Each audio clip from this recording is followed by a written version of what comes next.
9:38 BBC News. A campaign to prevent British children being taken abroad and forced into marriage during the summer break is being launched in London today. Freedom Charity wants to raise awareness ahead of the holidays, which is seen as a very dangerous time. Home Office figures show up to 8,000 people in the UK are affected each year. Well, Aneeta Prem is founder of that charity and has written a novel for children about forced marriage, which is, as I understand it, Aneeta, being delivered free to all secondary schools in the UK. It is. I mean, what we're doing is we're going into every school in the UK and we're giving the books in advance.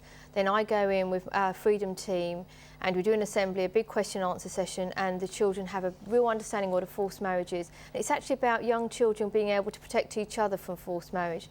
Because if you're a young person, the one person you're going to confide in is your best friend. And if your best friends know what the signs to look out for this summer, they'll know how to protect you.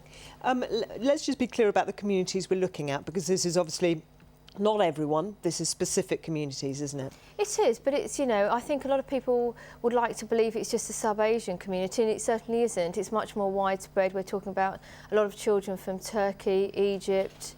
You know, travelling community children go missing as well during the summer. And again, it's not all children, it's mostly girls we're talking about. It is, but there's a high percentage of boys, and that's ever increasing. Certainly if sexuality comes into it, boys are often at risk of being forced into marriage, and children with any kind of disabilities as well are often taken abroad and forced into marriage. So it's knowing what the key warning signs are this summer. So let's go to that then. What are the key warning signs? Well, the warning signs are if a sibling has been married early, or parents are talking about taking the young person abroad for a marriage. It could end up being their own marriage. And, you know, at least looking at the family background very carefully, and then knowing how they can protect themselves. You know, young people, if they take a SIM card with them, they could secretly take a SIM card with credit on so they can have it abroad, so they can make a call if they need to. Knowing the address where they're going to abroad, so the Foreign Office, if they have to, in the most extreme cases, mount a rescue.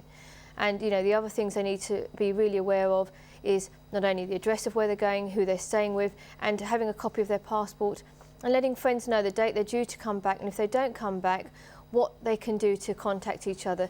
You know, Facebook is often seen as a really negative thing, and it's often used for bullying, but it can actually be very positive because friends can communicate to each other if they're in danger and say, I need your help.